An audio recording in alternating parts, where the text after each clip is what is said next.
Alors, après les événements étranges qui se sont déroulés pendant l'opération Trois Rois, le Secret Intelligence Service britannique a organisé des infiltrations dans l'Europe occupée, destinées à recueillir des informations sur les activités inhabituelles du Troisième Reich.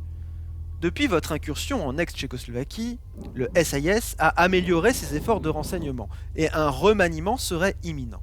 Pour l'instant cependant, vos investigateurs sont encore considérés comme faisant partie de la section D, chargée des opérations clandestines en territoire ennemi. Donc vous êtes toujours membre de cette section et l'opération qui va suivre dépend tout bonnement de la section D. On est toujours donc dans ce cadre-là. Les efforts du renseignement américain ont repris. Depuis les déclarations de guerre britanniques et françaises contre l'Allemagne nazie en 1939, le renseignement américain a redoublé d'efforts. Et il travaille.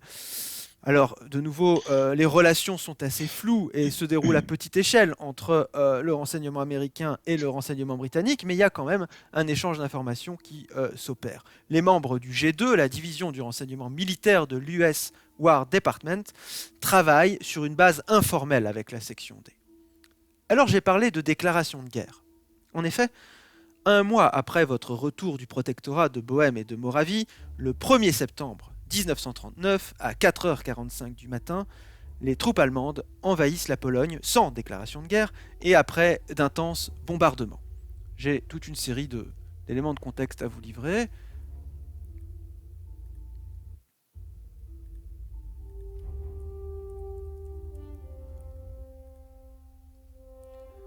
Ce sont le Royaume-Uni et la France qui déclarent la guerre à l'Allemagne 2 jours plus tard.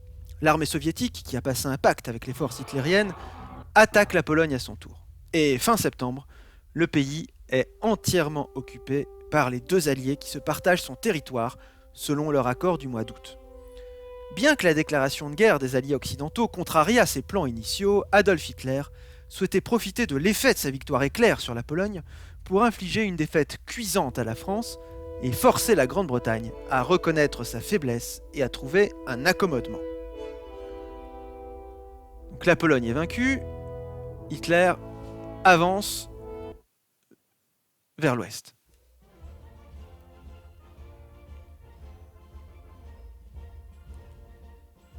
Le plan jaune, Fall-Gelb, préconisait une attaque en force venue du centre. Il partait de l'hypothèse qu'il fallait surprendre l'adversaire au défaut de la cuirasse, puis, la surprise passée, le prendre de vitesse dans une avance rapide vers la Manche.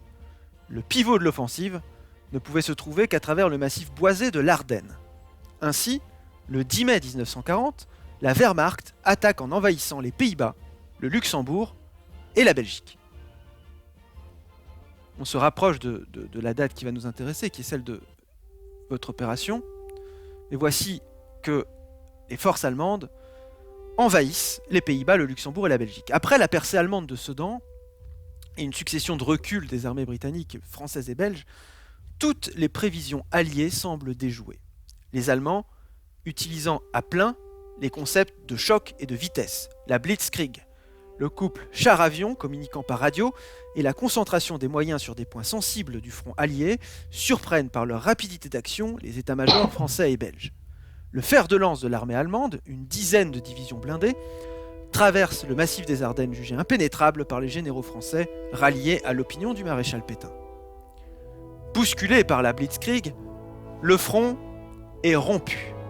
Voici à quoi ressemble l'Europe en 1940.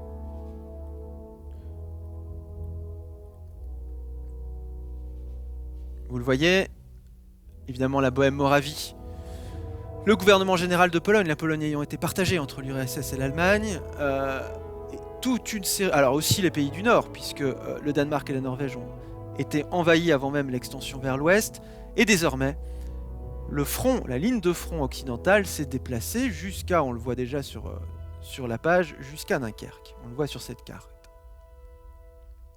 Alors l'armée britannique, ainsi que les unités les plus modernes de l'armée française, battent en retraite vers le nord de la France. Elles sont alors coupées des forces françaises situées au sud. Cette retraite entraîne l'encerclement des troupes britanniques à Dunkerque. Dunkerque, c'est le théâtre qui sera celui de votre prochaine opération. On va y arriver.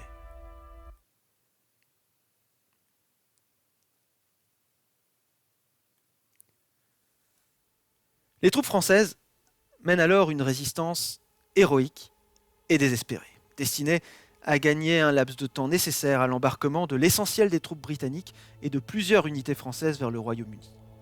Le mouvement de retraite stratégique consiste à la fois dans une opération maritime de rembarquement et dans une opération terrestre de protection de la poche de Dunkerque, où, prises en étau par les troupes allemandes et sous le feu de leur aviation et de leur artillerie, les forces alliées évacuent vers l'Angleterre. Le 20 mai 1940, 2 divisions de Panzer commandées par Heinz Guderian atteignent la côte.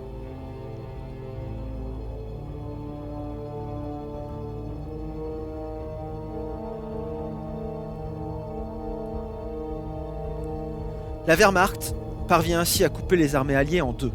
1 million de soldats français, belges et britanniques sont isolés entre la Manche et les troupes allemandes dont les chars poursuivent leur progression vers la côte. Le 24 mai, les avant-gardes de Guderian établissent 6 têtes de pont et atteignent Bourbourg. Elles ont pratiquement le champ libre lorsqu'un ordre impératif du général von Rundstedt, confirmé par Hitler, les stoppe jusqu'au matin du 27. Pendant 3 jours, les forces allemandes stoppent leur avancée sur Dunkerque et attaquent Arras. Les Alliés profitent de l'aubaine. Et vont pouvoir mener à bien leur opération Dynamo. Voici la carte du nord de la France et de la Belgique au moment où ont lieu ces événements. On voit que la tête de pont fait à peu près une trentaine de kilomètres entre Dunkerque, ici, et Nieuport. Ici. Les Alliés profitent, disais-je, de l'aubaine, du fait que l'ordre a été donné de stopper l'armée en marche du côté allemand. Ils se regroupent en hérissons, comme on dit, pour tenir pied à pied un corridor s'étendant de la région lilloise à Dunkerque. Alors, ce corridor fait une centaine de kilomètres de profondeur et 30 à 40 de large afin de regrouper l'ensemble des troupes dans une poche allongée et ouverte sur la mer qui laisse place à 2 options. Cette poche de Dunkerque entre donc l'île tout au sud de la carte comme vous le voyez et les plages de Dunkerque offre 2 possibilités. L'état-major français, désormais dirigé par le général français Weygand, misait sur une contre-attaque qui permettrait de se dégager vers le sud. Mais le chef du corps expéditionnaire britannique, le général Gort, préfère évacuer ses positions et sans prévenir ni le gouvernement britannique ni ses alliés, il fait retraite vers les ports de la Manche. Alors je monte la page suivante.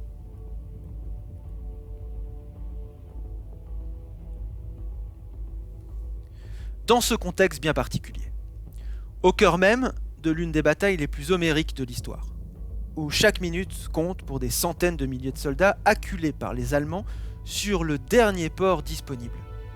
La section D a une nouvelle mission pour vous. Au cours des dernières semaines, un agent féminin, Agatha Marsham, nom de code Wotan, a disparu en Europe du Nord, après avoir tenté de communiquer à la section D des informations essentielles. L'agent Wotan menait ses actions dans le nord de l'Allemagne et en Belgique. Lors d'un voyage sur le territoire occupé par la force expéditionnaire britannique, elle fut dépassée par la soudaine avancée de la Blitzkrieg des forces allemandes en mai 1940. Le contact a été perdu, et le pire est à craindre. Tout ce qu'on sait, c'est que Wotan avait découvert l'existence d'une opération secrète allemande, nommée Fall Nadel, opération DAR, D-A-R-D, et qu'elle avait des informations vitales à communiquer sur le destin des forces alliées. Voici le briefing de votre commandant. De nouveau, briefing de mission qu'on va découvrir ensemble cette fois. Je ne l'ai pas mis à l'avance sur le groupe Facebook. Donc voici le briefing de mission qui va nous intéresser. Vos investigateurs en ont pris connaissance à Londres, quelques heures avant d'embarquer à destination de Dunkerque.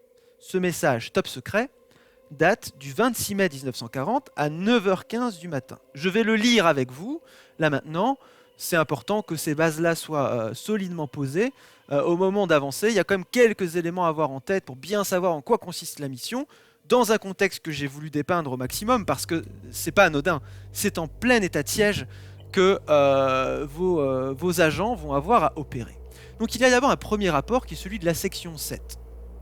Le général Blanchard à gauche, c'est le chef des forces françaises en présence. Alors, depuis le 10 mai, l'attaque écrasante opérée par les forces armées allemandes a placé la British Expeditionary Force, BIF, et nos alliés français et belges dans une situation dangereusement précaire.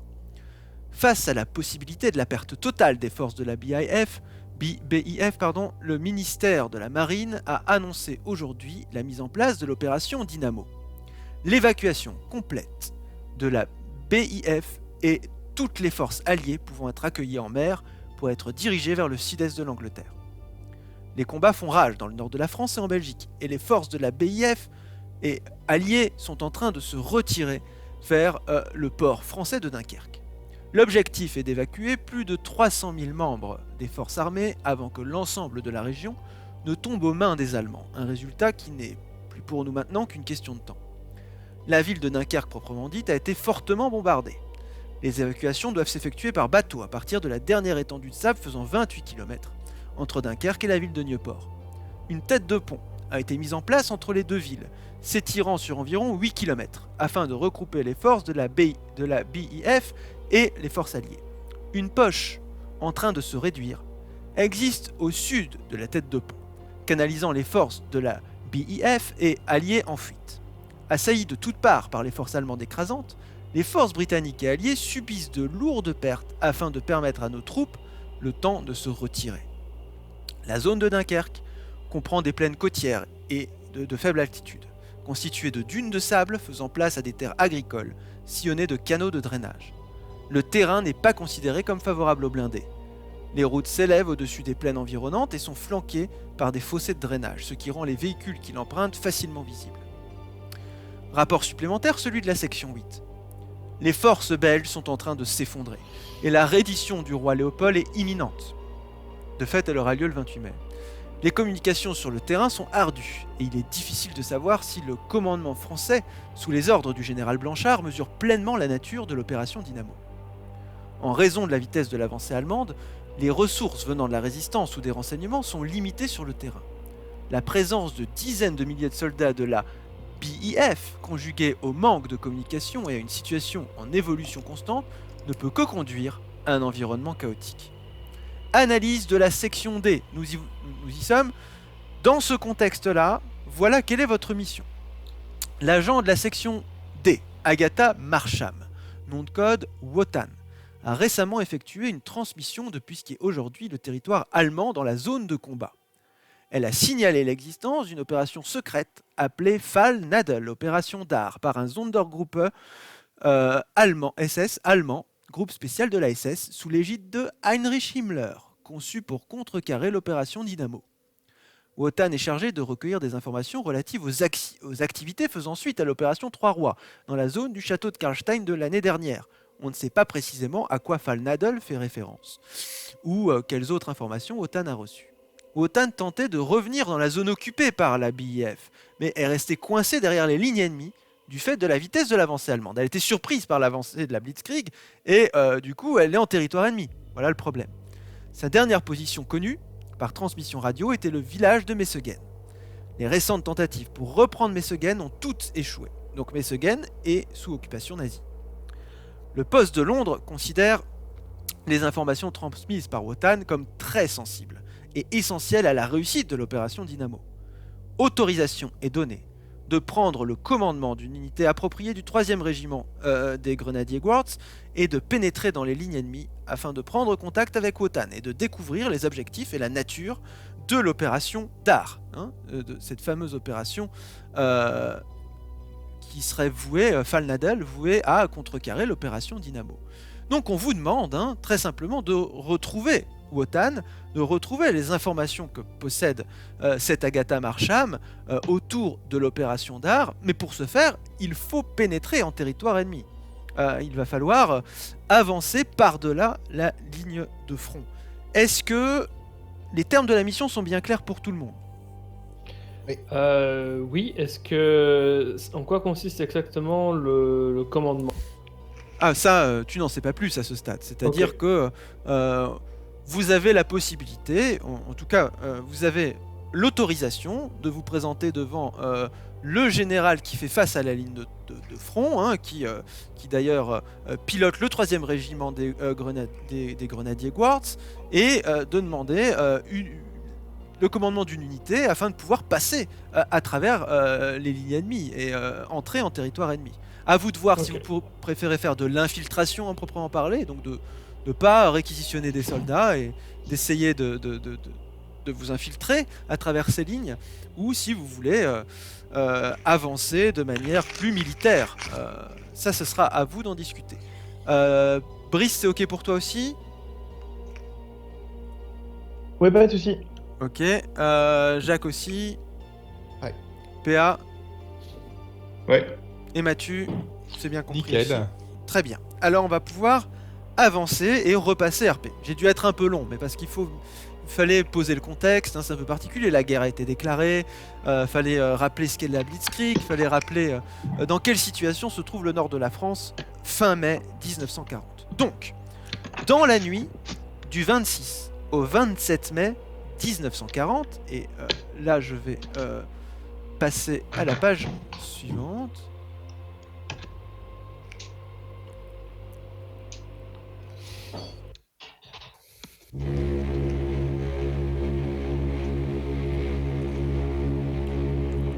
Dans la nuit du 26 au 27 mai 1940, vos investigateurs montent à bord du HMS Durant, HMS pour His Majesty's Ship, un cuirassé, quittant Douvres avec pour objectif de contribuer à l'évacuation des troupes britanniques réunies sur les plages du nord de la France. Le trajet en bateau n'est pas bien long. Il s'agit simplement de traverser la Manche, le Channel, pour être convoyé vers le port assiégé de Dunkerque. La mission de vos personnages, vous l'aurez compris, c'est de s'infiltrer dans la zone de guerre de ce qu'on appelle la bataille de France, de contacter l'agent infiltré Wotan et de prendre les mesures appropriées en fonction de la nature de Fall Nadel. Heureusement, vous ne serez pas seul dans cette tâche. Un agent de terrain de la section D, opérant dans le nord de la France et étant originaire de cette région, vous attendra sur la tête de pont de Dunkerque. Les coordonnées précises de sa position vous ont été communiquées et le cuirassé Durant accostera au large de cette position. L'agent de terrain s'appelle Annette de Vries. C'est une jeune femme âgée d'une vingtaine d'années dont la loyauté ne fait strictement aucun doute. Alors, comme à l'occasion de votre première mission en ex-Tchécoslovaquie, les autorités britanniques ont mis du matériel à votre disposition. On va voir ça ensemble, donc je pense que je dois le faire apparaître et que vous ne le voyez pas encore. Donc, équipement Wotan, je vais éditer.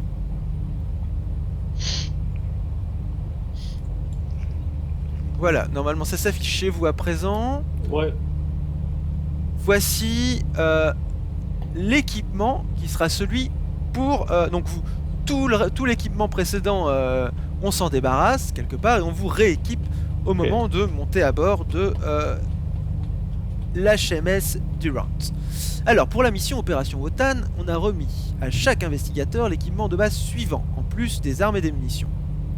2 grenades à main, une recharge de gaz en forme de grenade, un garrot, un poignard, une bouteille d'eau, un masque à gaz, une pelle pioche, une pilule L de cyanure de potassium, important, un sac à dos contenant un poêle pliant, une boîte de blocs de combustible, 2 paquets de rations pour 24 heures, y compris du thé, un tapis de sol, une tasse émaillée, une gamelle, une boîte de comprimés de purification d'eau. Ce qui change, hein, c'est simplement que je pense que vous n'avez pas de pelle pioche et de garrot, mais enfin je sais plus. Mais en tout cas, voilà l'équipement. Et puis, vous transportez dans l'ensemble l'équipement suivant qu'il faut partager. Donc, à vous de décider de qui prend quel article, qui transporte quoi. 2 boussoles, une série de cartes montrant la zone de Dunkerque, une paire de jumelles et des cisailles. Comment vous répartissez ça? Moi je vais prendre les cisailles. Ok, Moi, cisailles. bien... Ouais, vas-y. Je veux bien prendre les jumelles vu que j'ai quand même beaucoup en trouvé objets cachés en observation. Ok. Je prends une des boussoles et les cartes. Boussole et carte. Moi, je vais prendre la deuxième boussole, mais je touche mieux que celle qui est jumelle et aussi la deuxième boussole, Marita, peut-être. Moi, je veux bien prendre la deuxième boussole. Ouais. Ok, très bien. Donc les cisailles pour Kyle, les jumelles pour Margareta et une boussole et carte pour Nathan. Voilà comment vous répartissez tout ça. J'ai juste une question pour la recherche de gaz. Ouais, Ouais. moi aussi. Est-ce que c'est une grenade à gaz en fait ou c'est autre chose? C'est pour un réchaud ou c'est pour faire un écran de fumée Non, c'est une grenade, tu sais, ce sont les grenades qui lâchent du gaz fumigène, Ouais, comme ça, tu fumigène, vois. comme ça, ouais. Fumigène, oui c'est ça, ok, ouais, ok. Ok. Mais on n'a pas d'arme à feu en fait. Si, On il a y a deux bien, armes, quoi. il y a bien écrit Ah, en plus des armes et vos armes et munitions. munitions. Donc vous avez vos armes et munitions. Ok, vous êtes à bord de ce cuirassé, dans le contexte qu'on sait, hein, qui est le contexte de l'opération Dynamo qui est en train d'avoir lieu. Hein. Vous êtes au 27 mai 1940 et vos personnages échangent dans ce cuirassé sur l'opération qu'ils vont devoir mener. Premier échange entre vous quatre donc, avant même que vous ne retrouviez Annette de Vries qui devrait un petit peu vous servir de guide dans la région nordiste. On écoute Nathan qui sans doute prend la parole le premier étant chef de cette expédition, enfin de cette opération. Bon, messieurs, madame, nous sommes repartis en mission à présent. Nous allons essayer d'exfiltrer Agatha Markham, nom de code Wotam, qui se trouve bloqué derrière les lignes ennemies. Je ne pense pas que la force soit la meilleure des solutions pour rentrer. Je pense qu'il faudra agir avec discrétion et essayer de pénétrer le plus loin possible et d'avoir des nouvelles de cette dame. Il faut savoir que c'est un lien directement avec les trois rois. Alors, n'allez savoir pourquoi. Himmler est derrière tout cela, encore une fois. Et voilà, on est là pour faire le meilleur boulot possible. Et on aura comme contact un général français en arrivant sur place qui nous donnera les autorisations de passer la ligne du front. Je sais que d'habitude on essaie de donner aux missions un nom toujours un peu qui n'a rien à voir avec la mission en question, mais est-ce que vous pensez que le fait que la mission s'appelle Opération Dard pourrait parler de quelque chose, d'une attaque rapide à un endroit précis ou... Je ne pense pas. Ce sera surtout, me semble-t-il, le fait que ce sera une infiltration, tout simplement. Et Bien. comme un insecte qui va piquer avec son dard et nous serons cette... Non, c'est opération Dard Dard, Non. c'est l'opération des C'est les Allemands. Hein. C'est Ah, ouais. c'est Bah l'opération donc oui, qui est censée contrecarrer l'opération Dynamo, mais dont on ne C'est sait un rien. allemand, je le savais, abattez-le. C'est ça. Il y a un intrus parmi vous.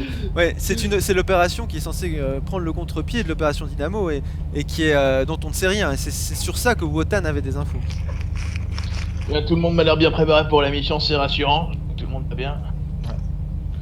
Alors, en tout cas, moi, Ouais. tout ce que je vois, c'est qu'on est les seuls à vouloir aller sur ces plages alors que tout le monde est dans son... Oui, c'est ça. C'est un côté paradoxal, hein, c'est que vous accompagnez la flotte qui va chercher, qui va sauver et évacuer les soldats britanniques, mais eux ne pensent qu'à partir et vous allez faites le chemin inverse, quoi.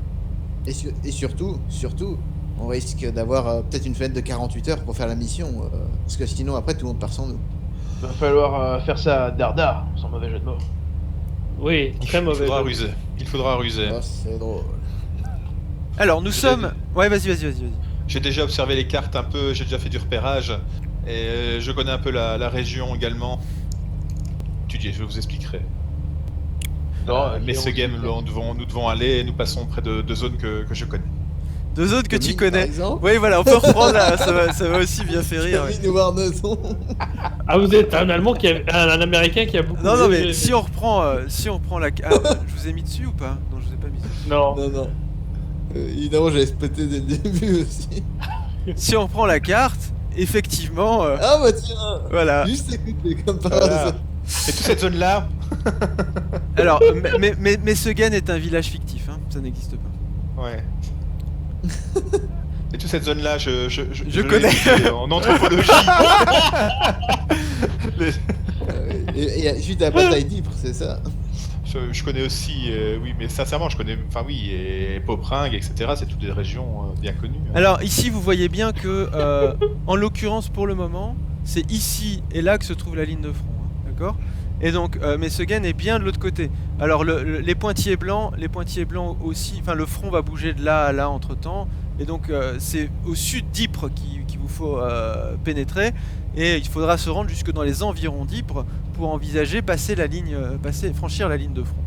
Alors, on est toujours dans le bateau, vous discutez les uns avec les autres, on ne sait pas trop quoi s'attendre, hein, on ne sait pas en quoi va précisément consister cette fameuse opération d'art qu'il vous faut quelque part vous-même contrecarrer l'opération qui vise à contrecarrer l'opération Dynamo.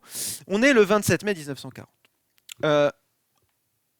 Vous allez arriver 27 mai 1940, je vais vous mettre du coup sur cette page-ci.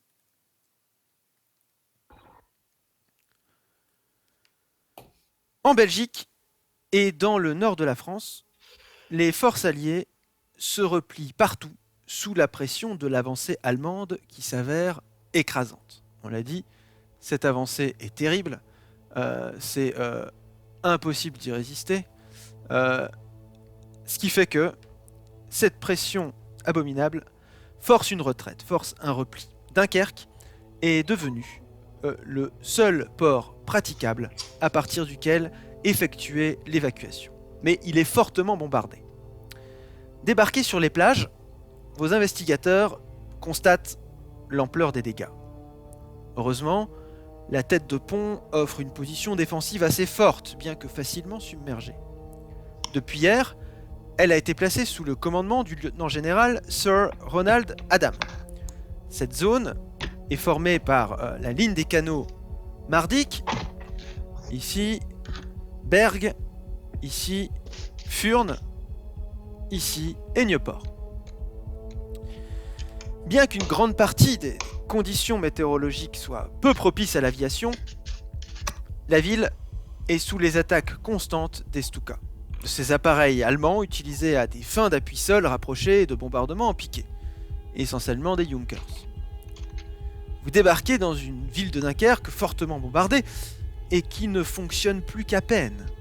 Les plages, la digue et les rues de la cité nordiste offrent un triste spectacle, où règne le chaos et la destruction.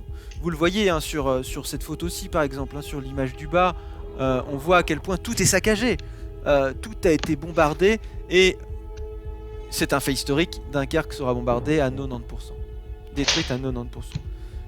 Alors j'entends très très fort le micro de chez quelqu'un, je sais pas qui mais ça résonne très très fort. Ouais, moi aussi. Bon, on verra bien. Je sais pas. Ok. L'agent de terrain, Annette De Vries, vous attend comme convenu, non loin de la tête de pont, sur la rive gauche du canal de Dunkerque. C'est une femme âgée d'une vingtaine d'années, mais qui en paraît davantage, avec son regard grave et pénétrant. Elle est vêtue d'un trench coat et d'un béret. Mais, PA, est-ce que tu peux peut-être nous en dire davantage sur ce personnage que tu vas, toi, incarner ? Oui, alors comme tu disais, c'était une jeune femme, une vingtaine d'années. Elle est assez discrète tout en étant affable. Elle est assez jeune, donc elle n'a pas un rôle prépondérant dans la section, mais elle avait le mérite d'être en contact avec Wotan. Ouais, c'est ça. Et d'être le relais sur le terrain pour essayer de la retrouver. Elle se sent quelque part un petit peu responsable de ce qui est arrivé. Et l'escompte la retrouver avec l'aide du reste de la section. C'est ça. Alors, on voit, hein, elle est pas habillée comme sur la photo là. Elle porte un trench coat, un béret qui l'identifie. Comme tu l'as dit, elle est extrêmement. C'est une jeune femme très sympathique, hein, qui se montre extrêmement affable. Elle a quand même des douleurs qu'on peut percevoir. Tant la hanche et la jambe droite lui font parfois mal. C'est ça, c'est le souvenir d'une mauvaise blessure. Oui, elle a été blessée il y a plusieurs mois. Elle a gardé quelques séquelles, pas gravissimes, mais quand même assez conséquent. Elle n'est pas elle-même une militaire, donc ce n'est pas son rôle d'essayer de diriger une opération pour se frayer un chemin sur le champ de bataille Ouais. pour essayer de rejoindre le lieu-dit de Mesegem. Cela dit, bon, elle est prête à prendre des risques malgré tout pour arriver jusque-là. Voilà, donc c'est grosso modo qui la caractérise. Ça a coupé, tu disais quoi? C'est grosso modo quoi qui la caractérise? Les traits qui la caractérisent. Oui, d'accord. Si on regarde ses caractéristiques, hein, pour que le groupe comprenne à quel type de personnage on a affaire, elle a essentiellement des compétences d'agent d'infiltration, du baratin, de la discrétion à 60, ce qui est beaucoup, serrurerie, donc tout à fait capable de crocheter un verrou, etc., persuasion, cryptographie, se cacher, donc et des langues. Elle connaît sa langue française, sa langue maternelle, pardon, c'est le français. Elle parle aussi l'allemand et l'anglais très bien, et le flamand. Donc c'est une femme de la région. C'est vraiment l'agent de terrain, c'est l'agent de la région qui, par ailleurs, est à même de s'infiltrer. Elle a des compétences de ce type. Bien, vos personnages la retrouvent sur la tête de pont. Il a fallu chercher un peu, mais les coordonnées étaient les bonnes. Elle était à l'endroit attendu, ce qui fait que le groupe la retrouve elle et discute avec cette nouvelle venue qui va un peu leur servir de guide, qui se joint à l'opération Wotan et qui elle a connu personnellement Wotan d'ailleurs. Je vous laisse échanger entre vous. Bonjour Miss. Jack Killarney, Ah oui, vous êtes les contacts annoncés de Londres. Oui, Madame de Vries, Nathan Shens, enchanté. Margareta Novodova. Enchanté, professeur. Enchanté. Bon, Bon, ne Quel- perdons pas de temps. Que savez-vous sur Wotan? Où a-t-elle disparu? Il me semblait à Mesegem. Avez-vous eu des nouvelles depuis lors? non, justement, ce sont les dernières informations qui ont été relayées vers Londres. J'attendais justement que vous arriviez pour que nous traversions les lignes ennemies. Vous avez déjà un plan à ce niveau-là? Vous connaissez des endroits moins surveillés? C'est difficile à dire. Vous voyez, l'avancée de l'ennemi n'est pas toujours prévisible et il est vraiment très très difficile. Ça a coupé. Ouais, ça coupe. Ouais. C'est difficile d'évoluer dans le réduit.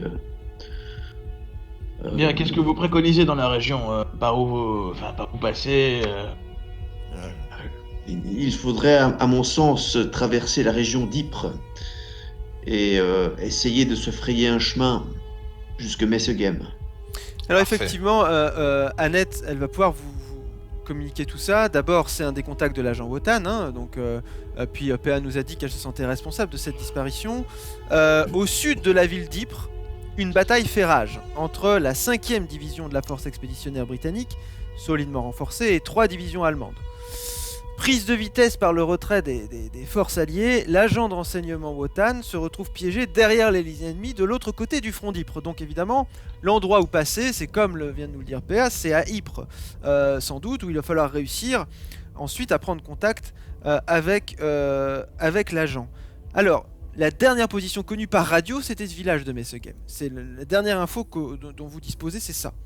Alors Annette, PA, tu sais aussi que il va être nécessaire de rejoindre le front d'Ypres et sur place, avec l'aval et peut-être même l'appui du capitaine Robert Jackson, traverser ces lignes ennemies, un champ de bataille actif, c'est ça que ça veut dire.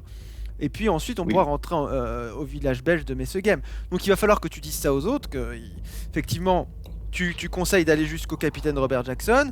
Vous allez devoir discuter entre vous de est-ce que on réquisitionne une unité ou est-ce qu'on tente discrètement de s'infiltrer, mais c'est un champ de bataille actif. Enfin, dernière info que tu communiqueras, c'est que rejoindre le front d'Ypres depuis l'endroit où vous vous trouvez, ça va se faire à pied. Effectivement, la confusion règne à l'intérieur du périmètre allié. Les troupes se retirant vers les plages, parfois de manière désordonnée. Les routes sont par ailleurs étroites, endommagées, voire impraticables par endroits. Il y a 30 à 40 km qui séparent Dunkerque de la ligne de front dans les environs d'Ypres. Je vais remettre la carte, hein. Mais donc ça, c'est 2 informations que tu vas devoir partager avec le groupe, hein. Rejoindre le front d'Ypres à pied, contacter le capitaine Robert Jackson et voir si on tente de s'infiltrer discrètement ou de s'en remettre à une avancée militaire et à une prise de commandement. Vas-y, PA. Oui, la ville d'Ypres est à une quarantaine de kilomètres d'ici.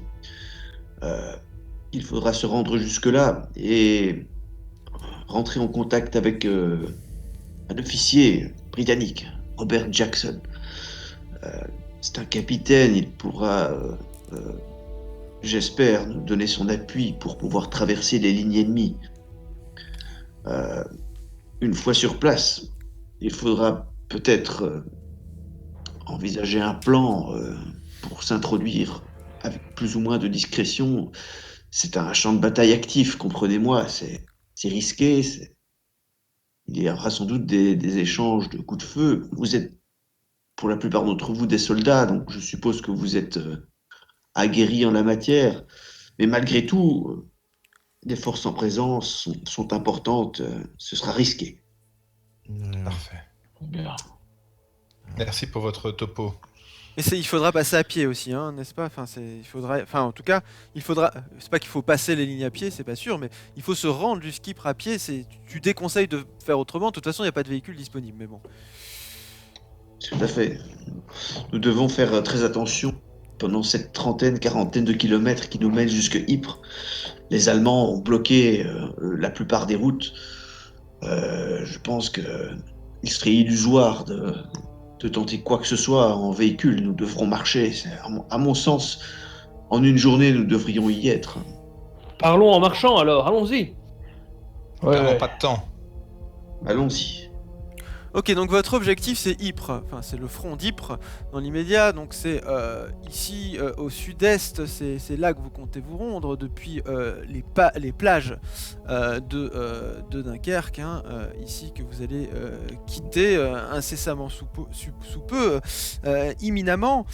Fraîchement débarqués à Dunkerque, vos investigateurs vont devoir parcourir à pied la zone tenue par la BIF. Ils doivent tracer leur route pendant une trentaine de kilomètres, 30 à 40 km en direction du front d'Ypres.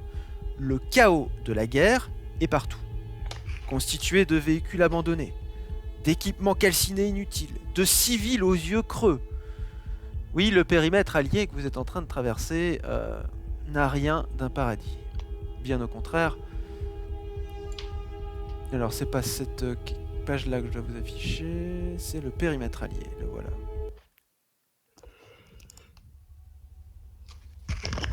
Vous le voyez, hein, il y a toute une série d'équipements abandonnés. En plus, le mot d'ordre qui est donné aux Britanniques, c'est qu'en se repliant, ils doivent saboter leur propre matériel, le détruire pour éviter qu'il soit ensuite confisqué, réutilisé par les Allemands. Donc il y a plein de choses qui jonchent la route, il y a de l'équipement, effectivement, il y a beaucoup de choses qui ont été abandonnées.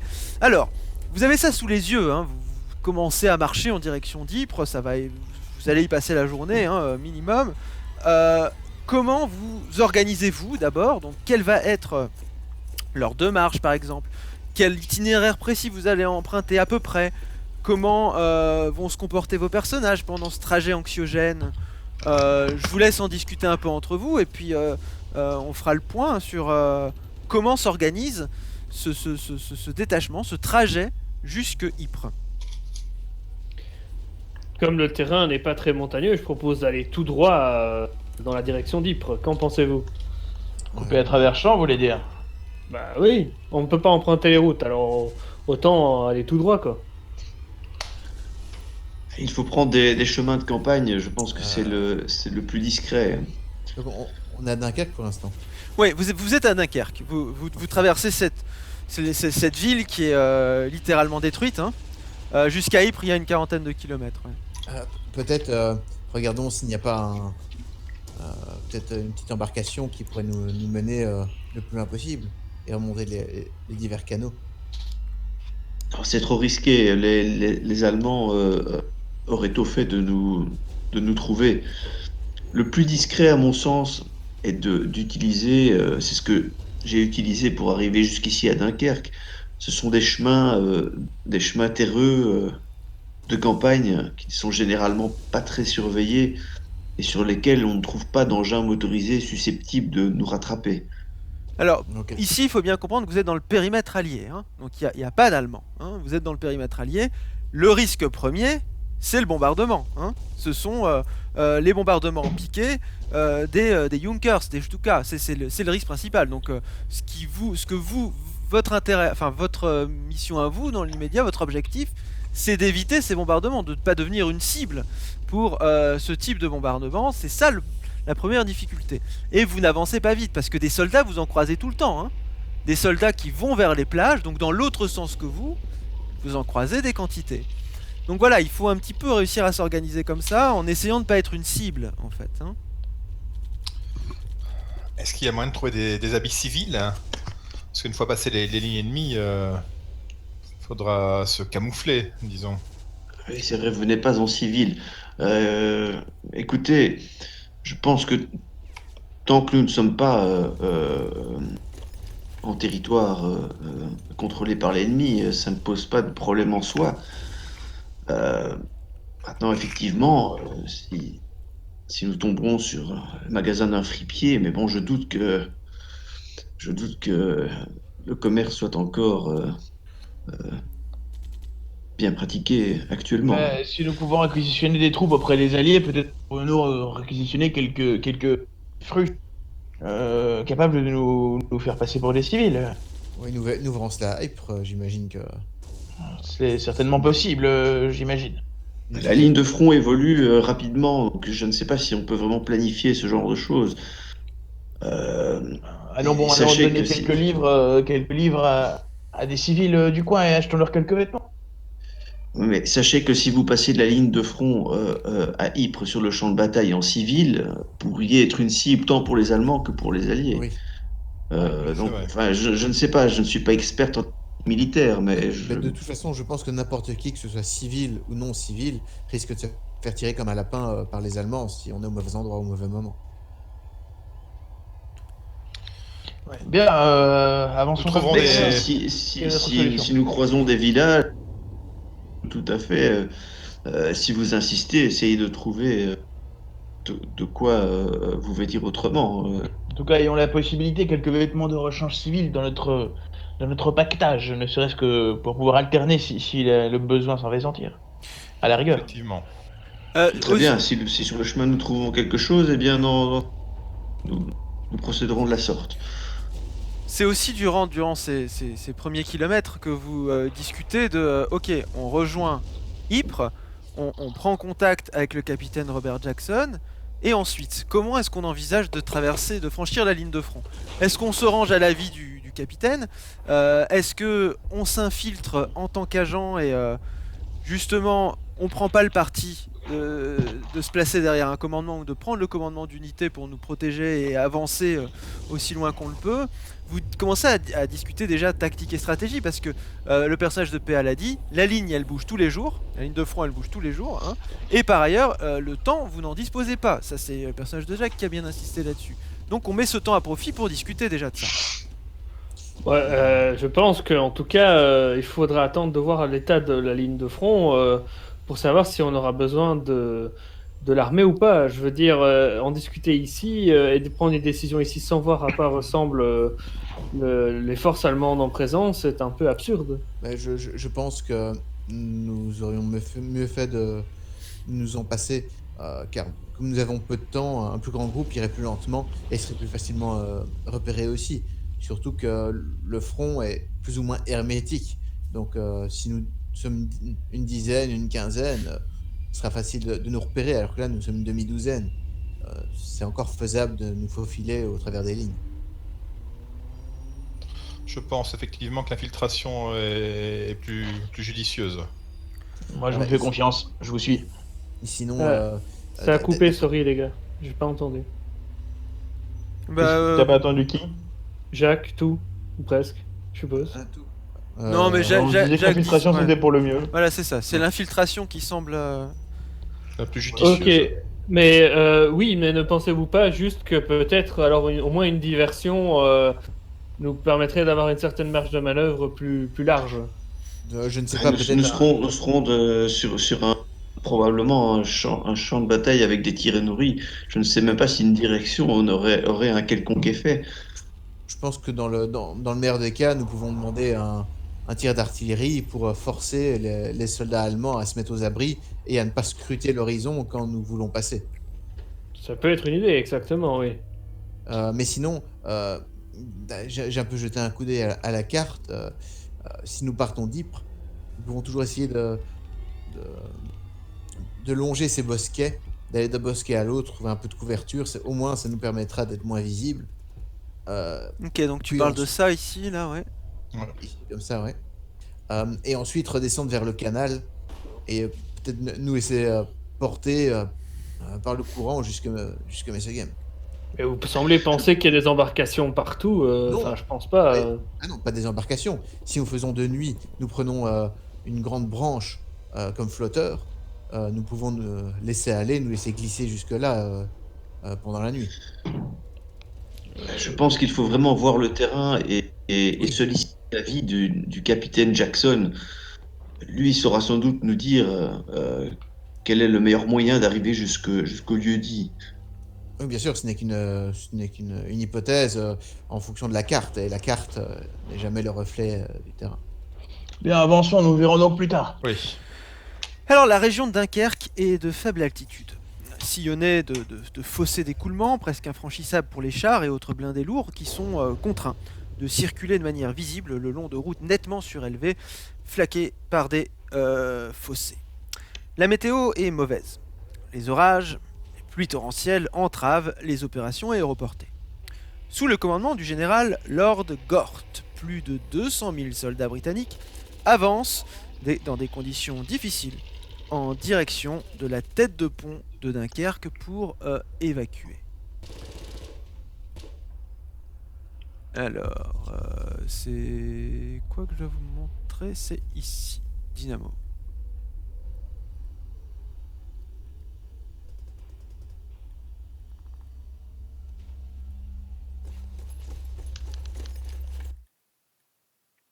Hop, et voilà. Ok, donc vous voyez qu'il y a effectivement du monde sur ces plages. Vous voyez qu'il y a effectivement du monde qui vient vers vous, qui avance en direction de la mer et donc que vous croisez durant ce périple. Les pertes, à vrai dire, sont lourdes, vont être lourdes, et à chaque pas, des troupes détruisent leur matériel pour ne rien laisser derrière elles aux forces allemandes. La première armée française du général Blanchard a été coupée des forces françaises principales et défend la tête de pont de Dunkerque. Une grande partie de son action se concentre autour de l'île, au sud, retenant les Allemands dans le cadre d'une bataille acharnée, et dans la moitié ouest du périmètre de Dunkerque. Quant à l'armée belge, elle est en grande difficulté, en proie à une attaque massive de la part des Allemands, et son moral est en chute libre, alors que de nombreux soldats se sentent abandonnés par leur gouvernement. Aujourd'hui, en ce 27 mai, durant 2 heures, les colonnes circulant à Poperinghe sont bombardées par la Luftwaffe. Un grand nombre de véhicules ont ainsi été détruits ou immobilisés. Donc le front avance, la ligne se déplace et les Allemands sont toujours plus proches de vous au fur et à mesure que les heures défilent. Je vais remettre la page du périmètre allié. C'est dans ce périmètre que vous vous trouvez, c'est ce périmètre que vous êtes en train de traverser en ce moment précis. La situation est quand même chaotique. La situation de Dunkerque est chaotique, elle évolue rapidement aussi, hein, et circuler dans cette région n'est possible qu'en avançant lentement. Les routes sont étroites, souvent tortueuses et encombrées de réfugiés, de troupes en retraite, d'épaves de véhicules et autres matériels. De nombreuses routes sont endommagées et impraticables. Il vous faudra bien 10 à 12 heures avant de rallier la ligne de front, près d'Ypres. 10 à 12 heures à marcher aussi rapidement que possible. En tout cas, comme on le peut. Alors que vos investigateurs marchent vers le sud, ils sont directement confrontés aux horreurs de la guerre. Ils tentent de se remonter le moral, de se donner du courage, d'échanger à propos de la région et de la suite des opérations sans se concentrer sur ces atrocités. Mais autour d'eux, ce sont des atrocités de la guerre qui dominent. Alors, 10, 12 heures, peut-être plus, ça dépendra un peu de votre endurance. Est-ce que vous pouvez chacun me faire un test d'endurance? Patrick. Ok, alors... Alors qu'on traverse le périmètre allié, donc. Endurance.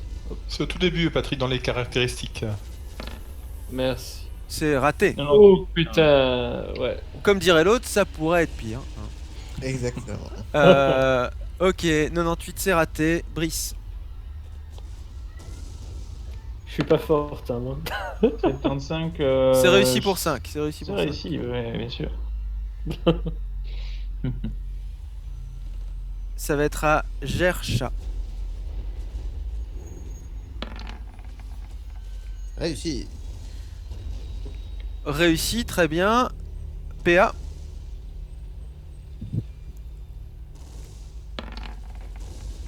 Ça pourrait 99. encore être pire. C'est ça. On a eu un 98 et un 99. Ok, c'est Pas mal. Mathieu. Dans le château, on a fait des 5 et des 2 et des 3. Ouais, c'est ça. C'était mieux à ce moment-là, quoi. Et Réussi. réussi. Donc, les deux femmes du groupe, hein, sans vouloir être machiste. Annette et Margareta sont à la traîne. Après quelques kilomètres, elles sont à la traîne. Elles perdent 10 à 20 mètres sur vous, et puis elles s'essoufflent un peu. Bon, elles sont peut-être aussi choquées par ce qu'elles voient autour d'elles. Hein. Vous vous arrêtez, vous dirigez vers elles, et vous voyez que bon, elles peuvent pas aller plus vite, quoi. Je vais me proposer pour porter un de leurs sacs. Ok. Ouais, de même, hein, de même. Comme ça, voilà, ça va un peu vous décharger. On pourra peut-être avancer un petit peu plus vite. Et Nathan Ouais, va, tiens, un peu- va insister aussi pour que Annette vienne au devant du groupe, parce que c'est elle qui nous guide finalement, celle qui connaît la région. Celle elle qui peut- connaît la région, ouais. Elle peut nous orienter plus facilement en disant non, en passant par là, il n'y a pas, la petite enfin, le petit mont à monter, des choses comme ça. C'est ça. Parce que en approchant d'Ypres, on va passer par les monts des Flandres et tout ça, donc il faut mieux passer entre deux ou par l'arrière, des choses comme ça. Quoi. Fais pas comme si tu connaissais la région, hein, Mathieu. J'ai étudié vaguement le truc, j'ai vu qu'il y avait du relief. Il y a un Ouais, truc c'est qu'on ça. appelle Kemmelberg. Ah Je voilà. sais pas ce que c'est. Bon, donc vous les débarrassez de leur sac déjà. On porte leur équipement. Bon, ouais. Ça va Est-ce qu'il y a mettre. des vélos. Pardon, est-ce qu'il y a des vélos qui traînent en état ou quoi? Ouais, ça va pas faire avancer plus vite parce que les routes sont engorgées de toute façon. Ouais, c'est ça. Ouais, Donc, ça va. Ouais, c'est des chemins boueux, donc, Oui, et par ailleurs, oui, c'est ça, c'est sablonné, boueux, on s'en fout. Oui, d'accord, oui, c'était une mauvaise idée, mais bon. Bon, Non, j'y avais pensé. ça va pas mettre 10 heures, ça va en mettre 15 sans doute. Ça va vraisemblablement mettre une quinzaine d'heures, hein, étant donné la fatigue des deux femmes du groupe qui ont du mal à avancer, qui même sans les sacs. Bon, c'est quand même le personnage de PA donc qui ouvre la marche. Comment tu t'y prends pour ouvrir la marche, PA Bon, j'essaye d'être un peu prudente quand même au raid aérien. Et c'est peut-être aussi pour ça que je me sens un peu. Donc je vais quand même redoubler d'attention et je fais pas toujours forcément attention à la manière dont je marche. Ouais. Donc je suis très focus sur l'environnement. C'est ça, ok. Tu tentes d'être vigilante un maximum. Tu peux me faire un test de vigilance.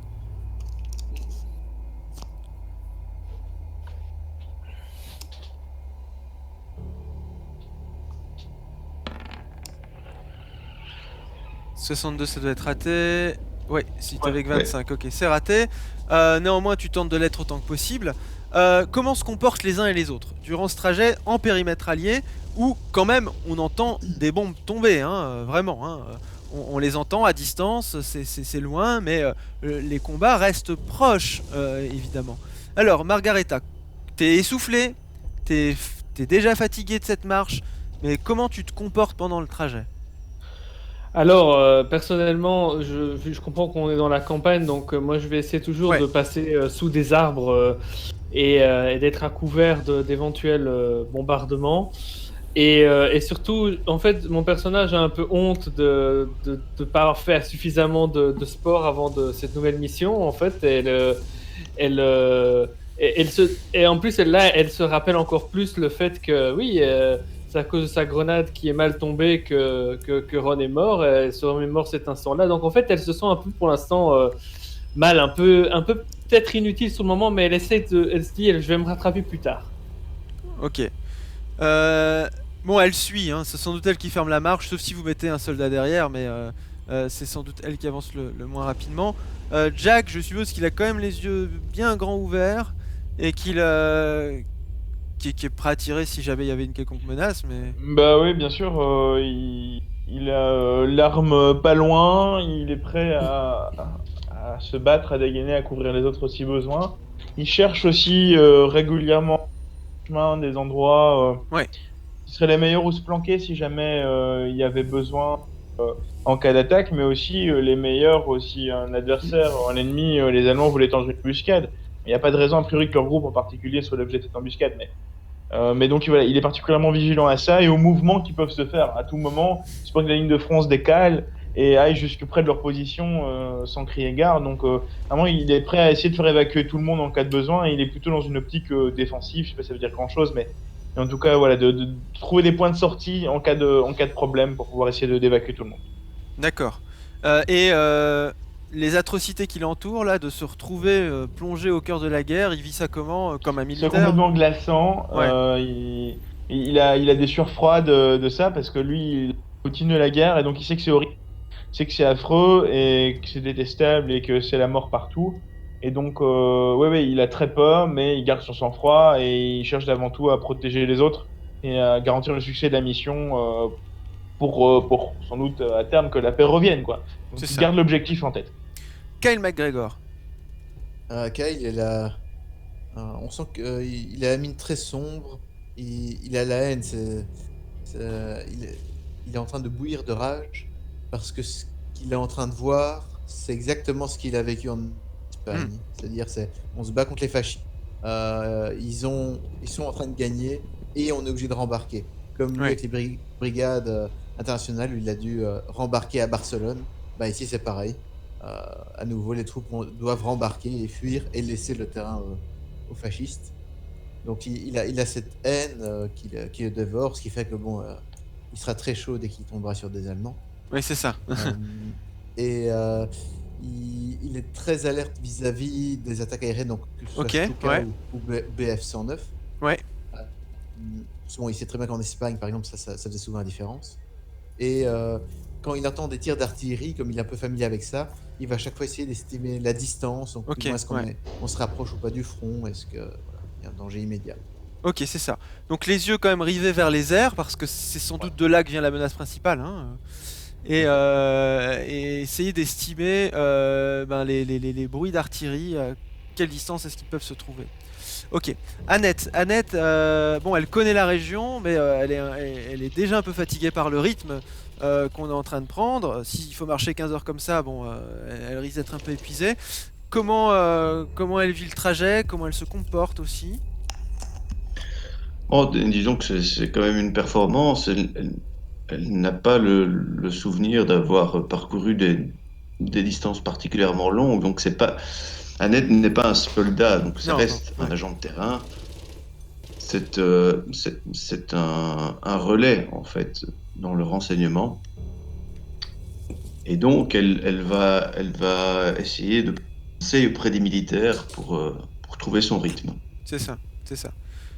Voilà, et puis elle s'appuie un peu sur la logistique de ses militaires, ce qu'ils peuvent offrir, et tout en les guidant, elle se laisse défendre par eux. Hein. C'est ça. Ok, Nathan Chen, c'est ce qu'il est aux avant-postes, lui, ici. Nathan, lui, il va essayer de fédérer en fait le groupe, comme il voit qu'il y a des personnes qui sont plus faibles. Ouais. Il va essayer de les rassurer, il va essayer de rassurer Margaretha, il va essayer de rassurer Madame de Vries, qui voit qu'elle boite un peu, etc. Il sait ce que c'est d'être blessé aussi. Il va essayer de solidariser tout le monde. Pour ce qui est de la vigilance, il va charger Jack et Kyle, qui sont les deux militaires du groupe, d'expérience d'être vigilants et de nous signaler n'importe quel danger, Ouais. qu'on ait le temps de se protéger. Et il proposera peut-être à un moment, s'il y a un moment d'accalmie où on est au milieu de nulle part, s'il y a un petit bois où on sait se cacher, etc., peut-être de faire une pause une demi-heure, trois quarts d'heure pour que les dames puissent se reposer et Oui, ok. qu'on soit en forme en arrivant à Ypres, parce que la marche sera fatiguée et à Ypres, c'est pour lui, c'est là que tout va commencer, quand on va devoir commencer à passer les lignes ennemies, et c'est là qu'il faudra être vigilant. Il se rappelle encore de Karlstein, où la faiblesse de Margaretha, il y a eu le fait qu'on a raté l'infiltration avec Ron et on a perdu un homme. Ouais, Il n'a pas tout envie à de fait. revivre ça, quoi. C'était sa responsabilité, le groupe. Il n'a pas vécu ça comme un échec parce qu'on a sauvé les enfants, etc. Et tout le monde connaissait le risque, mais il a perdu quelqu'un. Il voudrait cette fois-ci rentrer. On est parti à 5. voudrait rentrer à 5. Ouais, tout à fait. Alors, justement, Nathan, il y a une décision qui va devoir être prise là maintenant. Parce que, bon, disons que vous avez débarqué à l'aube. Évidemment, ces 2 nuits que l'opération de débarquement a eu lieu. Hein, mais ensuite, vous êtes parti aux lueurs du jour. Vous êtes parti vers 7 h du matin. Marchez 15 h, ça veut dire que vous arriveriez vers 22 h. Est-ce qu'on s'arrête pour dormir quelque part? Est-ce que non, on marche jusqu'à Ypres? Tant pis si on arrive à 22 h. C'est quoi le mot d'ordre? Il proposera peut-être par exemple d'arrêter vers 22 h du côté de Poprin ou quelque chose comme ça. Je pense que c'est sur la route qu'on a prise. Et qui sera en territoire allié à ce moment-là, mais pas dans la ville même, dans les fermes alentours, hein, qui sont des bâtiments qui seront moins vite ciblés par des bombardements. Et se reposer là pour partir le lendemain matin, quitte à partir vers 4 h du matin ou 5 h du matin, pour arriver vers 7 h ou 8 h au poste de commandement. Donc d'accord, donc le plan serait quand même on n'avance pas jusqu'au poste de commandement, on s'arrête déjà avant pour se reposer. Une fois reposé, on va voir le capitaine. Voilà, pour arriver là-bas et être directement, parce qu'il y aura peut-être une petite fenêtre pour passer, et il vaut mieux être en forme pour la prendre que d'arriver là et d'être fatigué et usé déjà et en pleine nuit. Ok. Mais alors, on parlera aux militaires du groupe. Hein, ok, vous pouvez en parler parce qu'évidemment ça peut paraître secondaire, mais ça l'est peut-être pas complètement. Est-ce qu'on arrive vers 22 h à Ypres même au poste de commandement ou est-ce qu'on reste un peu en retrait et on y arrive quand on est prêt à franchir la ligne? Bon, Kai, Jack, quel est votre point de vue ici? J'aimerais qu'on fasse une pause avant pour permettre à tout le monde de se reposer un peu, afin d'être directement efficace lorsqu'on arrive. Tout dépend de l'imminence du péril. Si on estime que on peut pas attendre une nuit de plus et que sinon la couverture. Oui, je peux pas traîner malgré la fatigue. Je veux dire, mais si on peut se le permettre et que, voilà, je sais qu'on n'en sait, on n'en sait rien évidemment, mais là, m'attirer l'attention là-dessus, quoi. Moi, c'est vrai. Je propose qu'on aille jusqu'au bout et qu'on prenne genre 4-5 heures de repos une fois sur place. Comme ça, nous pourrons directement redémarrer avant même que le soleil ne se lève et sous couvert de l'obscurité, on pourra plus facilement progresser et franchir les lignes ennemies. Ça, je suis assez d'accord. Dans le noir, les Allemands aussi, peut-être bien une pause. En tout cas, ils peuvent plus difficilement bombarder de nuit. Oui, ils seront moins alertes. Merci de votre expertise, messieurs. Mesdames, vous sentez d'aller jusqu'Ypres encore aujourd'hui? Oui, mais il le faudra. Je voudrais juste faire un commentaire par rapport à la nuit. Je pense que les Allemands aussi utilisent le couvert de la nuit pour faire leurs attaques. Donc l'avantage est des deux côtés, je veux dire. Oh, rassurez-vous, madame, ils bombardent très rarement la nuit. Hein. Les bombardent de jour. À part les villes, et les villes coupent les lumières la nuit. Ouais. Bien, si vous le dites. Certainement. De toute façon, comme ils sont en supériorité numérique, de jour, ce serait simplement du suicide. Donc, de nuit, c'est, on va dire, le moins mauvais moment pour agir. On pourrait peut-être aussi demander au capitaine Jackson de faire une diversion dans un certain temps dans le futur pour que nous puissions évacuer à ce moment-là. Oui, ça nous verrons au poste de commandement une fois sur place. Les plus soldats d'entre vous se disent que c'est sans doute peine perdue, hein, parce que là, l'impératif c'est de les empêcher de passer et de permettre. Sinon, tu sacrifies 300 000 hommes derrière. Hein. Donc eux, ils ont des ordres pour maintenir la position, mais bon, les plus militaires d'entre vous se disent ça quand même, hein, que. Ouais, on l'expliquera. Hein. Ouais, c'est ça. Très simplement. Alors, à l'intérieur du périmètre allié, 2 éléments dominent. Les troupes se retirant vers les plages et d'autres troupes tenant le périmètre pour leur donner le temps de le faire. Ça signifie que la plupart des troupes de la BIF sont en retraite, tandis que les troupes françaises et d'autres de la BIF tiennent bon. Alors, comment ça va fonctionner? Eh bien, la traversée du périmètre allié implique que toutes les 4 heures, vous lanciez un dé 100 sur le tableau des rencontres. Et on voit ce qui se passe. Moi, j'ai un tableau avec les rencontres possibles en périmètre allié. Pour être complètement transparent, j'ai des rencontres pour périmètre allié, une fois que vous êtes derrière les lignes ennemies aussi, une fois que vous êtes sur les plages, une fois que vous êtes en contre-attaque, enfin bref, chaque configuration de guerre implique des rencontres différentes, ok ? Là, en l'occurrence, vous êtes dans le périmètre allié. Et vous allez marcher 15 heures, 4, 8, 12, 16, 16 on laisse tomber, il y aura 3 rencontres. 3 rencontres différentes, ça peut être des trucs très positifs, ça peut être des trucs très négatifs. Voilà, c'est comme ça qu'on va le jouer, c'est comme ça que le prévoit le scénario, et ces rencontres peuvent être très intéressantes et enrichissantes. On verra. Ok, Nathan Chance, comme tu es le chef de ce groupe, je te propose de lancer les dés pour la première fois, pour la première rencontre. Donc indécent. Indécent, c'est ça. C'est indécent. Ah, Ah, mais c'est très bien ça. Putain. Ah, merci. Ouais. Non, moi c'est pour ça que je suis chef, les gars, en même temps. Ok, Il y a le cul de bordel de nouilles. tu viens de faire 8. Pourquoi Alors, je vais passer sur la carte, hein, comme ça on va pouvoir évoluer sur la carte, ça va être plus facile de gérer ça.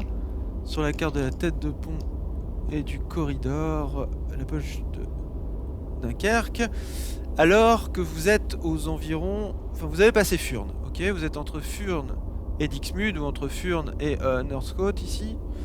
Après quelques heures de marche, 4-5 heures de marche, vous vous rendez compte que les troupes en retraite de la BIF ont apparemment reçu l'ordre clair de laisser tout le matériel derrière elles et de rendre inopérant tout ce qui pourrait être utile aux Allemands à leur trousse. On en a déjà parlé, mais là c'est très clair. Vous voyez de temps à autre des voitures qui finissent par se consumer, des fusils par terre qui sont brisés, de l'équipement qui est, qui est détruit, hein, et ce sont des champs immenses d'équipements détruits qu'on peut observer.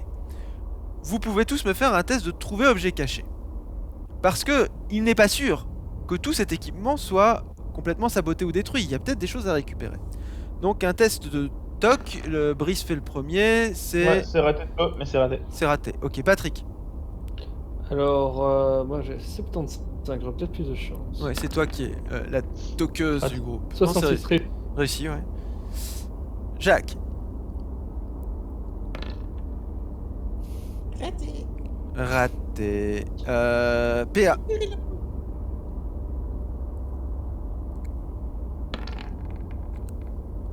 Échec. c'est raté. Et Mathieu.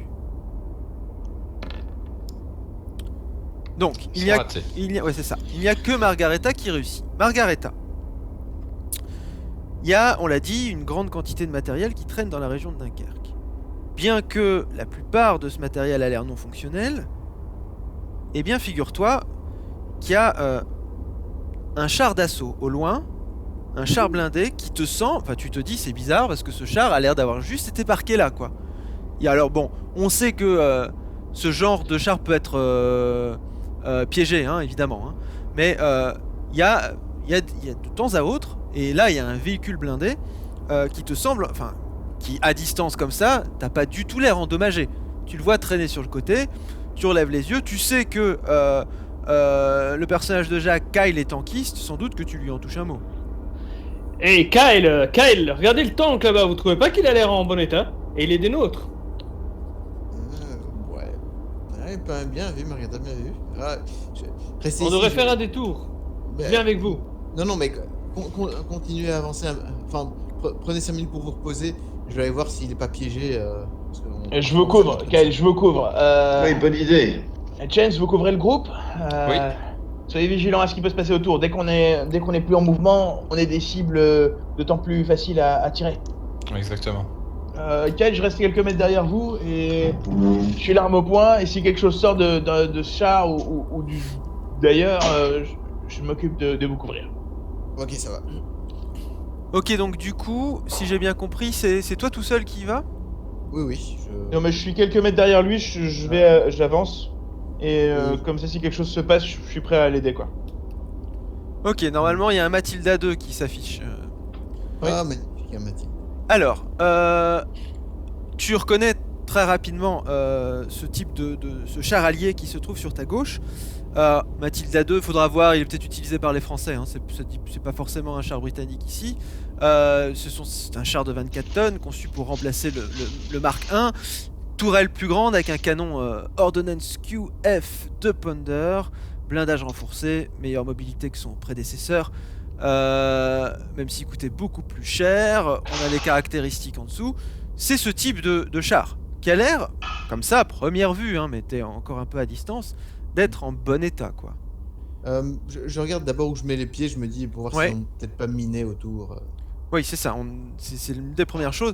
Bon, tu t'es prêt à prendre combien de temps pour faire ça, pour faire cette inspection? Euh, je... À partir du moment où j'arrive dans un rayon de 10 mètres, Ouais, là je commence à vraiment regarder où je mets chaque pied. c'est ça. Ok, tu peux me faire un test de trouver objet caché à plus 10%.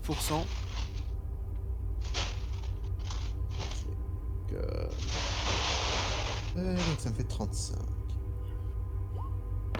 Oh non, raté de peu. Ok, c'est raté. Bon, t'essayes de faire le plus attention possible. Bon, t'es pas on ne peut plus attentif malgré tout. Hein, tes compétences te permettent pas de voir les choses avec la plus grande des attentions. Mais bon, tu ne sautes pas. Bon, tant mieux. Hein, si t'arrives à t'approcher du char, ça n'a pas l'air d'être miné tout autour de l'engin. Ouais. Première Et du chose. coup, je fais vite un petit tour pour voir si, pareil, il n'y a pas un endroit où ça a été miné, ça a été... Parce que bon, moi, je m'y connais en char et Ouais. je m'y connais en explosif, donc je sais plutôt pas repérer enfin, quel est le piège idéal, entre guillemets, pour saboter un char. C'est ça, c'est-à-dire que tu sais comment est-ce qu'on truque ce genre d'engin, comment est-ce qu'on le sabote, comment est-ce qu'on le piège. Donc j'ai pas besoin de test parce qu'en fait tu prendras le temps nécessaire pour ça et vu tes compétences ça ira assez vite. L'engin n'a pas l'air piégé, il a juste l'air d'avoir été abandonné. Il y a des réparations à faire mais qui te prendront, tu penses, moins d'une heure. Voilà. Quelqu'un qui a des compétences en mécanique peut le... Alors maintenant, toi tu sais que tout le monde rentre pas dans le char, hein. Tu sais que l'équipage est de 4 personnes, vous êtes 6. Oui, bah, mais ça, c'est pas grave parce qu'on peut se mettre dessus. Tout à fait, On on peut peut se faire mettre asseoir dessus. des gens sur le côté, non? Oui, Ouais, tu peux voilà. te mettre dessus, y a pas de problème, bien sûr. Alors, Maintenant, il faudrait que le groupe accepte de perdre une heure, etc. Voilà. ouais, Et c'est ça. tu penses une heure, mais on ne sait pas, c'est les tests qui le détermineront aussi, hein. C'est une estimation. Ouais, c'est quelle vitesse en combat là? Je sais que c'est pas hyper rapide, mais c'est plus Non. rapide malgré tout. C'est pas rapide, je pense que c'était vitesse 2, donc je vais vérifier tout de suite. Je l'ai pas noté la vitesse. Ça doit être genre 20-25 km/h. Un truc. Ouais, je pense, mais bon, tu n'avanceras pas plus que 15 ici, hein, d'estimation, étant donné et le terrain et l'affluence. Ah, ça fait C'est 3 quand même un fois. vrai progrès. Ouais, ça va 3 fois plus vite au moins que notre- Kyle, il y a encore du carbu dedans, vous avez vérifié? Oui, il y a ce qu'il faut. Juste 2-3 réparations à faire. Vous pouvez dire au capitaine, a priori peut-être une heure et demie. Ok, je vais préparer faire ça. venir tout le monde, ouais. Ça pourrait au moins tripler notre vitesse. Ouais, il faut juste pas qu'on reste immobile trop longtemps. Ouais. Chance, Oui. ça à Chance et aux deux, à nos deux coéquipiers. Ce que raconte Kyle. Ouais, quelques heures peut-être. Quelques heures de gagner, mais peut-être juste moins d'une heure pour le réparer selon McGregor. On prend le risque alors, ça On prend le risque permettra allons-y, d'arriver allons-y fait. là-bas. Ne restons pas trop éloignés. Ouais. Ok, vous avancez tous dans les parages du char, c'est ça? En étant vigilant, en regardant s'il n'y a pas des mines ou des Oui. choses comme ça. Ok, vous pouvez tous faire trouver objet cassé parce qu'effectivement, il y a. Bon, t'as pas encore regardé quel était l'état de la défection, mais tu te dis que c'est un peu une aubaine hein, de tomber. Bon, après, il y a plein de véhicules qui sont abandonnés à gauche à droite, ils ont tous l'air fumants, tous l'air abîmés, mais il y en a sans doute l'un ou l'autre qui est utilisable. Hein. Mathieu. C'est réussi. 3 Ok, sur 5. ça n'a pas l'air d'être miné, donc tu le diras à tout le monde. Hein. C'est bon, suivez mes traces de pas, mais ça a l'air bon par ici en tout cas. Ils ont dû avoir une Bien. panne moteur et C'est ça. à défaut de mécanicien, ils ont laissé le truc comme ça. C'est vraisemblable, c'est ce que tu te dis, effectivement. Ok, Bah, vous approchez tous du char, je suppose que Jack ou... oui, c'est censé être Jack l'autre militaire a les yeux ouverts autour de lui, il tente de Moi je vais sécuriser la mettre, zone. donc je fais avancer tout le monde et puis je vais faire des cercles autour de la zone et observer partout arme en main quoi parce que Ouais. et j'incite Kyle à aller au plus vite. Ouais. Plus vite au mieux, je me doute qu'il en est conscient, mais immobile, on est particulièrement vulnérable. Ok, alors Kyle, combien est-ce que tu as en mécanique? Mais je crois que j'ai 50, il me semble. Ouais, j'ai 50. 50, ok. Tu peux me faire un test, s'il est raté, ça mettra 1h30. Sinon, ça pourrait même aller plus vite, hein, sans doute. Pour C'est le temps réussi. des, Ouais, c'est pour le temps réussi. des travaux, Ouais. Nathan proposera certainement au groupe aller se mettre à 150 mètres, 200 mètres du char hein, et laisser que Kyle là s'il n'y a pas besoin d'aide, mais Ok. de se planquer dans un fossé ou quoi, parce qu'en cas d'avion qui arrive, qui devrait bombarder, c'est une cible facile. Un Tout char à fait, d'assaut. tout à fait. Si vous êtes attroupé autour du char, c'est pas super. Ouais. En fait, Kyle, il va même dire avant de commencer, trouvez des branchages et accrochez-les au char. Comme ça nous fera un peu de camouflage en cas d'attaque aérienne. Ok, donc il vous demande de faire ça pendant le temps. Bon, c'est réussi, tu vas mettre que 45 minutes pour réparer. Une panne moteur, en fait, facile à opérer. C'est juste que les mecs ont oublié de saboter leur propre matériel. Ils se sont dit que la panne moteur serait Ouais. suffisante, mais ils auraient pu détruire le truc. Et ils l'ont pas fait. Peut-être qu'aussi qu'ils étaient sous pression, hein, parce que tu vois qu'il y a des éclats hein, tout autour de toi. Donc c'est tout à fait possible qu'ils ont été, qu'il y a eu un bombardement en piqué qui les a forcés d'abandonner le matériel sans pouvoir le saboter, tu vois. Exact, ouais. Ben, dès que j'ai fait rapidement la réparation, bon, je monte dedans et je regarde un peu l'état de la radio, munitions, etc. Je fais un petit check en fait. Ok, il y a quand même beaucoup de choses abîmées. Hein. Il y a beaucoup de choses abîmées. La radio, elle grésille très très fort, mais tu te dis que... Bon, c'est qu'on crône sa mort, hein, il l'aurait sans doute réparé. Mais tu dis que tu peux la réparer. Ça te prendra sans doute beaucoup de temps, peut-être plusieurs heures. Tu ne vas pas le faire là maintenant. Mais une fois à Ypres, après tout, si on prend quelques heures, tu pourrais peut-être réparer ça. Bon, c'est pas sûr que tu conserves le char, hein, mais une fois arrivé à Ypres, hein, je sais pas ce que vous en ferez. Mais bon, la radio pour l'instant est défectueuse. En fait, j'ai radio, donc est-ce que ça peut aider si je peux rapidement régler Oui, le t'as problème combien en ou pas? radio? T'as combien en radio? J'ai 35. Ok, tu peux me faire un test sous radio à 35.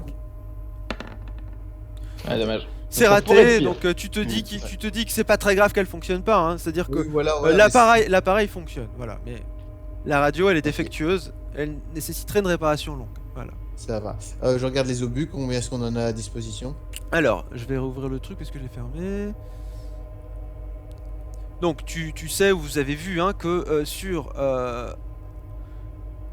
cet appareil, il y a une mitrailleuse, 7.92 mm qui tire à 2d6 plus 4, et le canon, il reste encore 2 obus. Ok. La mitrailleuse, elle se trouve où encore? Elle se trouve... elle est pas en tourelle, hein? Non, elle est pas en c'est dans le tourelle. corps. Ouais, c'est ça. Ok. Elle est pas en tourelle, sinon dans mes caracs, ce serait noté en tourelle, comme les autres. Ok, Ouais. très bien. Ben, dès que c'est prêt, moi, je dis à tout le monde, voilà. Donc, alors, ce qu'on va faire, je vais conduire. Ouais. Le mieux que vous, Nathan, vous vous mettiez à la mitrailleuse. Ensuite, il faudra quelqu'un de robuste pour éventuellement charger les munitions en cas de besoin. Ouais, bah, je peux m'en occuper, ouais. Et ensuite, Il reste une place à l'intérieur, ouais. mais c'est mieux que les dames restent à l'extérieur, comme ça, en cas de raid aérien, vous vous éloignez le plus vite possible du char pour vous mettre à couvert, ça va? Et moi, je porte l'uniforme allié, et au moins, si je suis à l'extérieur, on pourra voir que nous sommes du côté Oui. des alliés. Oui, de toute façon, oui. Ce sont des chars alliés, n'est-ce pas? Oui, mais sait-on jamais, ça peut être très bien repris par l'ennemi, effectivement.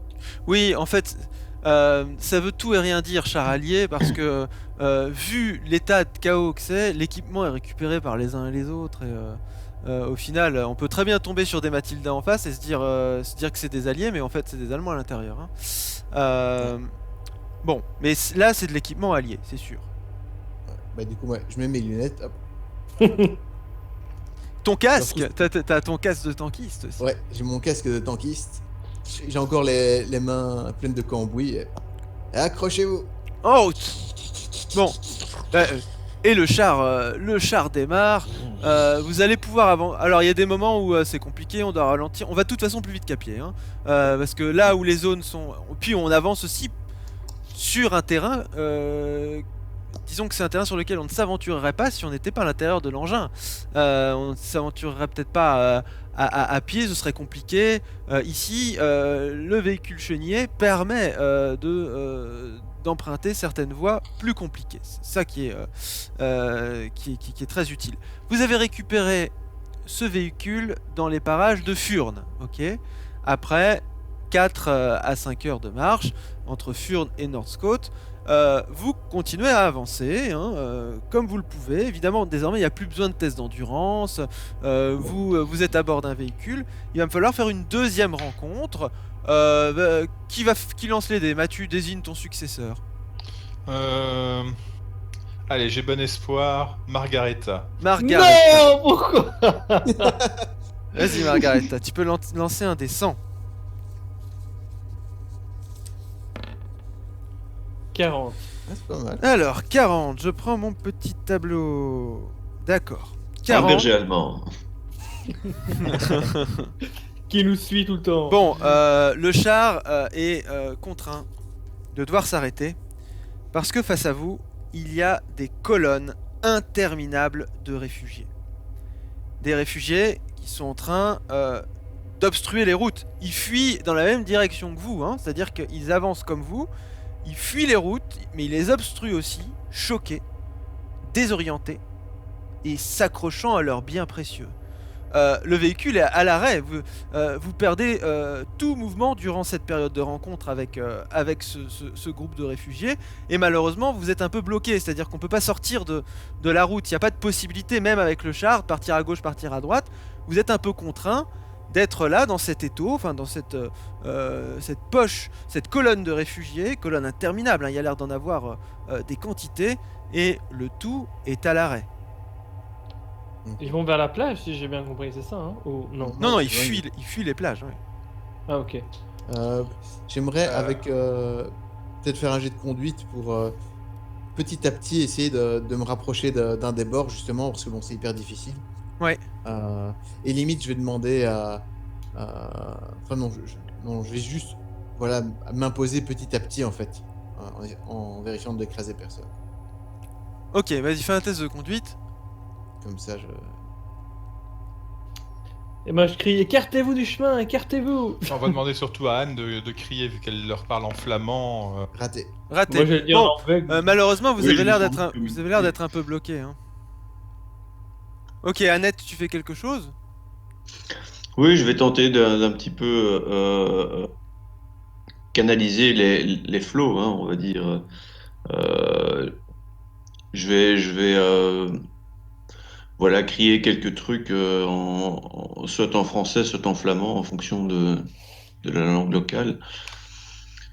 Et pour faire en sorte que les gens se poussent un petit peu, et une fois que les premiers se seront poussés, les autres vont les suivre. Donc c'est un petit peu l'idée. Ok, tu tentes de faire ça, tu te rends compte quand même que la colonne de réfugiés... Alors c'est impressionnant de voir toutes ces personnes choquées, désorientées, quittant, fuyant sans doute leurs habitations avec rien. Sans doute que leurs habitations étaient détruites tout simplement. Elles sont là à la dérive, à l'abandon, en totale déshérence. Et il y a une personne sur 10 qui t'écoute et qui t'obéit, tu vois. Tu te rends bien compte que c'est un peu peine perdue. Tu peux essayer de faire un test de persuasion, il faudrait une réussite spéciale en persuasion. Pendant ce temps-là, Chance voulait que je tire un coup de rafale en l'air pour les disperser. Non mais Non, ça va faire un mouvement de foule. Ah, c'est bien l'objectif, ouais. Il faudra avoir 55 en persuasion. T'as combien en persuasion? Attends, j'ai pas Non, regardé. j'ai 49. Ah, c'est con, parce que c'était pas loin. C'est con, ouais. C'est pas loin. T'as fait un bon jet, mais bon. Voilà, tu te rends compte que c'est ce qui bougeront pas, que c'est un peu peine perdue. bon, Ouais, j'essaye un petit peu aussi de les baratiner. Ouais, On ok. va les botter le cul des Allemands, etc. avec notre char. Ouais, tu tentes de faire ça, vas-y, tu peux faire un test de baratin. Il faut une réussite spéciale vu la quantité de monde. Ouais, dommage. Bon. C'est normal. Ok, bon, tu t'adonnes à ça. Voilà, tu tentes de faire ça comme tu peux, comme ça à l'extérieur. On se tourne vers. On peut pas passer à travers champs pour les dépasser. Non, comme je le Je disais, dirais RP, vous êtes dans je dirais RP. vous êtes dans une zone boisée et à gauche à droite, c'est compliqué de passer. bon bah prenons de mal en patience. À pied on irait pas beaucoup plus vite. Bien, oui. Oui, ils sont à pied, on irait pas plus vite qu'eux, j'imagine, oui. Ouais, mais chaque minute peut être précieuse parce que bon, Watan est quand même coincé de l'autre côté de. Oui, Ouais, Une fois de que front, nous ouais. serons sortis des bois, nous dépasserons et nous pourrons sans doute regagner le temps perdu. Bah, écoutez, peut-être que 2-3 d'entre vous aillent un peu repérer le chemin quelques dizaines de mètres plus loin et m'indiquer s'il y a un endroit où je pourrais bifurquer pour quitter la route. Ok, ça va, je veux bien y aller, je m'emmerde sur... Quelqu'un avec moi? Je vais venir avec vous. Allez, on va se Allez-y, dérouiller. allez, Annette. On va se dérouiller, Madame de Vries. Comme ça, elle va pouvoir vous traduire ce que les autochtones disent. Ok, donc, voilà. ouais. Donc c'est Annette et Jack, Jack. c'est ça qui vont. Ouais. Vous faites quoi alors à l'extérieur? Enfin, en dehors du char, vous avancez en On suivant va la essayer colonne de dépasser la réfugiés. foule et de voir si plus loin il y a moyen de trouver un espace où on pourra faire bifurquer le char ou le faire dépasser. Faites tous les deux trouver objet caché.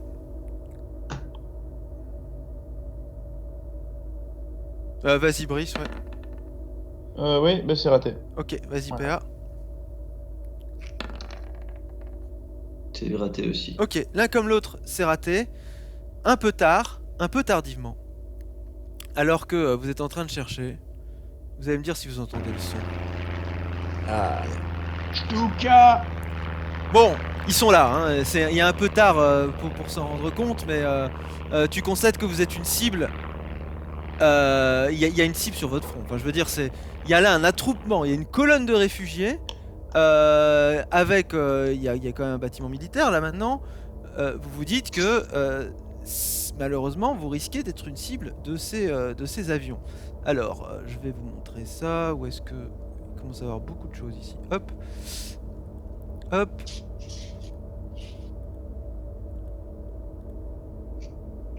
Voilà ce qui arrive par les airs. Mhm. Des Junkers. Des Junkers Ju-87, les fameux Stuka de la région de Dunkerque. Ce sont eux qui sont responsables de la plupart des bombardements dans cette région. Alors vous voyez, hein, ça c'est pour info HRP, ils ont des bombes de 1800 kg, si ça tombe sur vous, c'est fini, évidemment. ah oui. C'est que- Ok, vous voyez les avions arriver au loin, un peu tard quand même. Comment est-ce que vous agissez, Annette et Jack? Moi je vais me précipiter hors du chemin vers les bois pour pouvoir courir vers le char. Donc je m'extrais de la foule sur le côté. ouais. Et puis je fais demi-tour et je cours vers le char et je crie avec mes mains en porte-voix à la foule également ou en demandant à Annette de... Annette, répétez après moi. Stuka, dispersez-vous dans les bois. Voilà. Et, Ok, le but est de parler tant à la foule qu'aux gens du char s'ils m'entendent. C'est ça, et la foule lève les yeux au ciel, hein, les uns et les autres. Quand on dit Stuka, tout le monde sait de quoi on parle. Hein. Tout Voilà, le monde... donc je crie dispersez-vous, dispersez-vous, cachez-vous dans les bois sous les arbres. Ok, et tu fais quoi, Annette, de ton côté? Moi, j'emboîte le pas à Jack et évidemment, je hurle en direction et du char hein, pour attirer leur attention. Ok, vous qui êtes dans le char, vous constatez que la foule des réfugiés lève les yeux au ciel. Et puis le bourdonnement des avions va finir par retentir jusqu'à vos oreilles, évidemment. Comment est-ce que vous allez agir les uns les autres? Je dis à tout le monde, évacuez le char, tout le monde dehors. Ouais, Oui, tout le monde dans les bois. Oui. Et en fait, donc, Kyle, il se dit que bon, le char est un petit peu camouflé dans un endroit boisé. Ouais. Au pire, comme il n'y a plus les réfugiés qui sont planqués, ils vont passer à côté. Mais le risque est trop grand. Si on reste dans le char, on se prend une bombe, on est mort. Il a C'est déjà ça. vu ça en Espagne, donc il sait que. Donc, ils sont il prend- très précis. Il se dit, il est vraisemblable qu'il bombarde la tête de la colonne et pas la queue, c'est ça que tu te dis? Oui, c'est possible. Enfin, il faudrait vraiment qu'ils puissent repérer un char camouflé. Ouais, alors ouais. qu'ils sont- Ouais. Voilà. Et donc s'il bombarde, ce sera pas le char la cible, mais la colonne de réfugiés, quoi. Oui, c'est ça, mais en tout cas, il faut pas prendre de risque. Et quitter le char. Ok, pas prendre de risque. Et donc tu quittes le char en allant vers où? Dans quelle direction? Dans les bois, à plusieurs dizaines de mètres. Ok.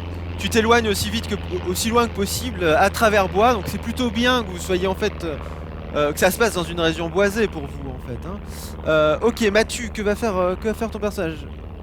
Il va évacuer le char et aller se planquer à côté. Il va suivre Kyle pour ça, il fait confiance. Ok, et Margareta?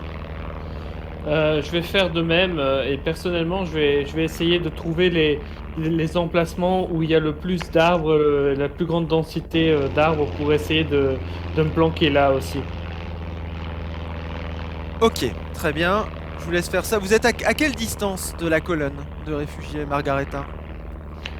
Moi, mon but dans ma tête, c'est comme Jacques, comme Kyle le pense aussi, c'est que si jamais les avions s'en vont et n'ont pas bombardé le tank, c'est de reprendre le tank et de repartir. Donc je ne m'éloigne pas trop, je dirais entre 50 et 100 mètres max. Ok. Ok, très bien. Et pour Nathan, ce sera pareil, du coup. Bah oui. Ok, on est là-dessus. Donc, ça. Ok. 94. Les avions passent au-dessus de vos têtes et n'ont même pas bombardé les réfugiés. Ils ont l'air de prendre la direction de la côte et ils se dirigent vers le nord, tout simplement. Et au bout après un petit temps, vous vous dites les avions sont passés, ils vont pas revenir. Ils n'ont même pas piqué. Vous savez que le bombardement piqué, c'est une méthode plus précise pour larguer des bombes sur une cible. Hein. Ouais. L'inconvénient, c'est qu'on expose l'avion au tir des troupes au sol, hein, et aussi aux attaques des chasseurs ennemis. Les avions n'ont même pas piqué. Ils sont passés au-dessus de vos têtes et ils disparaissent de l'horizon au bout d'un temps. Ok, Kyle, il va piquer un sprint pour retourner au char, pour le mettre en route, parce qu'il se dit faut y aller, faut sortir avant que les réfugiés reviennent en masse sur la route. Voilà, effectivement, ça a eu ce bienfait-là, c'est que les réfugiés sont dispersés désormais. Ils sont aussi précipités dans les bois, ils sont aussi fait en sorte de ne plus être ramassés. Donc, tu te diriges vers le char aussi vite que possible, et t'exhortes sans doute tes compagnons à faire pareil. Hein. Tu cries autour de toi. Hop. Allons-y! Mon Mathilda. Allons-y. Ok, les uns et les autres, vous exécutez, Jack? Oui, bah certainement. Moi, je suis un peu plus loin sur la route, donc je me dis que je vais monter en route. Ouais. Histoire de pas ralentir l'expédition et de gagner un maximum de temps. Nathan aussi, Mais, j'imagine, il se certainement. précipite. Ouais, c'est ça, il va reprendre son poste à la mitrailleuse comme on Voilà. lui a demandé Kyle. Tentez de vous exécuter aussi vite que possible. Kyle, tu peux me faire un test de conduite blindée. Ou chenillé, je sais pas comment c'est pour toi là. Ouais, c'est chenille. Réussi. Réussi, très bien. Donc tu parviens à démarrer rapidement et tout le monde m'a dit qu'il courait, qu'il se précipitait. Il y a juste Jack qui montera en cours de route et on parvient à profiter quelque part. Quelque part, les Stuka vous ont servi. Ça a dissipé la foule et toi tu parviens à démarrer aussi vite que possible, à avoir une conduite rectiligne et preste qui permet au char à la Matilda 2 de s'extraire de la forêt. Nous sommes à peu près aux environs désormais de Nordscote. On est entre Nordscote et Popringue, pas très loin, on est plus qu'à quelques heures de Popringue. Est-ce que quelqu'un peut me faire le dernier jet? Je sais pas, Mathieu, désigne-nous le dernier lanceur. Allez, disons Jack. Vas-y, Brice. C'est parti. 66, on rencontre le diable. C'est le même que j'avais fait, non? Non, t'avais fait 40, je pense. Attends, 66... Il y a eu un 66, Ok. mais c'était pour le seul. Ici, alors, c'est une rencontre assez rapide, mais que je vais quand même qui nécessite une certaine description. Vous êtes entre Nordscote et Popringue. Je vous ai dit que Popringue venait de se faire attaquer aujourd'hui. Hein. Popringue a connu un bombardement intensif, et c'est même possible que c'est les Stuka que vous venez de voir passer. Enfin, je sais pas. En tout cas, la ville a connu un bombardement fort par la Luftwaffe et d'autres avions. Les troupes alliées, probablement des troupes de la BIF, hein, se retirent des environs. Vous les voyez se retirer vers la tête de pont de Dunkerque. Il y a là un groupe de combat formé de 8 soldats, d'un chef de groupe de combat, un sergent, et d'un chef de groupe de combat adjoint, un caporal. Derrière eux, il y a une section de 3 à 4 groupes de combat qui ont l'air d'être commandés par un lieutenant. Tous ces gens se replient. Vous les voyez passer, hein, à travers champs, certains sur les routes, mais vous voyez cet exode, vous voyez cette transhumance, et vous croisez ces gens. Alors il y a 50% de chances que les troupes se retirent en bon ordre. Dans ce cas-là, ça ne ralentit pas vos mouvements, hein. Les officiers donnent des ordres clairs. Dans le cas contraire, elles battent en retraite dans un ordre chaotique, désorganisé, dispersé. Jacques, fais-moi un test de chance en dessous de 50%. Lequel des Jacques? Ben, le vrai Jacques. Ouais, sinon il dit Jack. 98. Donc Ça pourrait c'est être raté. C'est raté, la retraite est chaotique et désorganisée. Dans ce cas, vous pouvez tenter, si vous avez la compétence commandement, de prendre le commandement des unités, mais il faudrait être plus gradé que, que les chefs ici et aussi avoir la compétence. Je crois que personne C'est ne un l'a. sergent qui dirige, c'est ça, hein? Le premier groupe c'est un sergent, derrière c'est un lieutenant. Ah, moi je suis sergent aussi, mais j'ai pas la compétence. Je veux bien gueuler un peu. Enfin, ouais, mon personnage, s'il voit que c'est en bordel, C'est le gueulera. Écoutez votre commandant, pourtant! Les soldats, c'est pas comme ça que vous avez été éduqués, non? Bon sang! Ouais, tu tentes de donner Voilà, de la ouais. voix, hein, de... Voilà, c'est ça, en mode comme lui, il gueule sur. Il a gueulé sur ses petits soldats, quoi. Mais il est. Voilà. Et toi qui es soldat, hein, et que tu vois ça, tu vois cette retraite chaotique, ça te pince le cœur, quoi, de te rendre compte à quel point il y a une sorte de désœuvrement et de... Ouais, On est en train de perdre la guerre, quoi. Si on en Ouais, est c'est là, ça. c'est qu'on Il y a a déjà une- perdu la guerre. C'est que... Non, mais c'est la retraite du désespoir, tu le sens et tu le vois, tu le lis dans le regard de ces hommes qui se replient de Pipopringue. Alors, c'est des troupes alliées, hein. Là, tu reconnais même des soldats, il y a des soldats belges, hein, tu vois, il y a des Belges qui sont en train de... On est à la veille de la reddition, hein, qui se replient. Et qui tentent de rejoindre Dunkerque comme ils le peuvent, hein. Mais c'est dans un chaos Je indescriptible. crame sur le toit du char, je me mets en porte-voix à nouveau. Je dis ici le sergent qui leur dit bon sang soldat, vous irez plus vite. Tenez, écoutez vos lieutenants, écoutez vos sergents. Allez, réveillez-vous mon sang, la guerre n'est pas perdue encore. Ah, voilà, j'essaie de la rendre un peu. Vas-y, tu peux me faire un test de commandement à plus 10, tu dois pas avoir la compétence, donc c'est Ouais, je en dessous de sais 10%. pas. Vas-y. Allez. Ouais, non, 4, Ok. c'est pas top. Bon, tu vois que c'est peine perdue. Bon, tu te tournes vers Kyle, tu dis désolé, mais le char il peut pas avancer, hein. Bon, Kyle, j'ai beau faire là. Les gars, ils sont pires que les gars qu'on a combattus. Les sbires du docteur ont checké. Ils veulent rien entendre. Ils sont lobotomisés, ils sont morts, ils sont fatigués. Ouais, mais ils sont Je abattus. crains pour la guerre. Si on est comme ça à ce point-là, les Allemands nous enfoncent, je comprends pas. Mais Alors, en je même temps, peux rien faire de oui. plus, mon gars. Vu leur avance fulgurante, ça marque psychologiquement ces gars-là.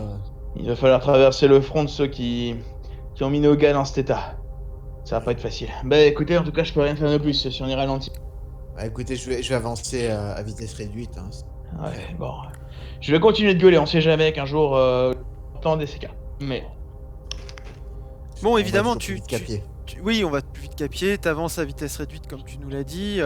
Vous reperdez un peu de temps ici, hein. Vous avez perdu du temps avec cette attaque, enfin c'est pas une attaque, mais juste avant le passage des avions, vous avez perdu du temps face à la colonne de réfugiés, vous en perdez de nouveau ici avec ce repli désorganisé de la part des troupes alliées, en l'occurrence ce sont des troupes belges, hein, qui tentent de rallier Dunkerque, et le char est à l'arrêt, mais il finit par pouvoir redémarrer. Au final, la traversée vous aura pris, au lieu de 15 heures tel que anticipé, 10 heures. Ok, ce qui est plutôt un vrai gain de temps. Au final, vous avez gagné du temps, donc vous arrivez aux alentours de 17 heures dans la région entre Popringue et Ypres. Ok, Nathan Chance, quel va être le mot d'ordre? Kyle t'indique que, et Annette confirme, elle connaît la région, on est désormais à 5 km d'Ypres. On est dans le Westouk. Annette nous dit qu'on est dans le Westouk, messieurs. Trouvons le centre de commandement.